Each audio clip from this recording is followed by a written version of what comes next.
There's usually a story behind every business: sacrifice, struggle, and then reward or failure, but always endeavour. This is certainly true of bug-busting Rentokil. Rob Gray, author of the Pest Detectives, tells the history of the famous brand, and he joins me now. Well, Rob, the whole story began with an Imperial College London professor. So how did he start this really iconic brand? The chap in question is a guy called Professor Harold Maxwell Lefroy. He was the first ever imperial entomologist. So he worked for the British government in the West Indies and then out in India for a number of years. So he decided to come home, became the first ever professor of entomology, that's insect science for the layperson, at Imperial College. At the same time, the government discovered there was a problem with Westminster Hall, which is a key part of the Houses of Parliament. The iconic hammerbeam roof was riddled with Death Watch beetle.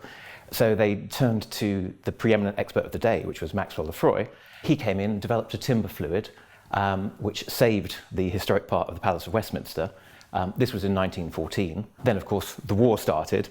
He was off dashing around helping the war effort with hygiene in trenches, etc., etc. But after the war, he got back to developing this timber fluid, registered it, wanted to call it Entokill, as in killing insects.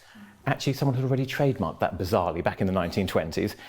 So he thought, well, I'll have a name that's similar.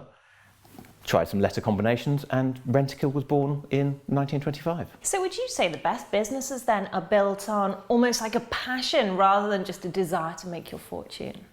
One of the key things is meeting that market need. I mean, businesses always need to meet a market need. And actually, at that point, there were a lot of buildings that were under serious threat, and it was a good product at a good time that then led to the birth of a far bigger business. Well, women in business is a huge issue at the moment, and in fact Rentokil was very forward thinking when it came to this. I'm thinking of course of Betty Eads. So how did she drive the company forwards, and do you think it would have been different with a man at the helm? Yes, it probably would have been very different. Betty Eads had worked with Maxwell Lefroy at the time the company was set up. Just a few months after Rentokil was formed, Professor Lefroy was conducting experiments at Imperial with fruit flies and unfortunately managed to gas himself to death in the laboratory. Oh gosh. So at short notice, Bessie Eads had to step in, take over the business. Bessie took over in the mid-1920s and ran the company for 30 years with great success.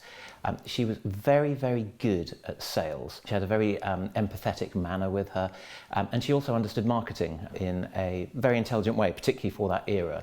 She was very good at packaging products for consumers and just had a lot of insight as to customer service and building a brand, which at that time was a lot thinner on the ground than it is today. So what was the business strategy? Target the consumers. At that point in its, the early days of its life cycle, actually packaging products, explaining to consumers how they could take control of pest problems in their homes was quite revolutionary for the market, and it allowed her to build the business very successfully. The company obviously has enjoyed huge success. You don't think it was a matter of being in the right place at the right time? I think there's an element of that, but I would say that's only a small part. I think it's about understanding the market and the market needs. So how has it changed over the 90 years it's been in business? Huge. As you can imagine, today technology is at the forefront, whereas clearly in 90 years ago they were using old barrels of timber fluid, and technicians used to go out with briefcases filled with bread soaked with bait. Today, of course, it's a million miles away from that. Products such as radar, which is a mousetrap that uses CO2 gas to kill a mouse humanely. So what would you say today's startups could learn from such a veteran company, and indeed vice versa? It used to have its head office at a country house, and because of the times, a lot of the staff were ex-military, very precise, so very conventional and traditional. And it's held on to a lot of those values of efficiency and customer service. But of course, a company that just had that in these changing times would be dead and buried. And what Rentokil has always been very good at is staying ahead of the competition. It has always invested heavily in R&D and science and new product development. And today it's a very, it uses technology in very interesting ways.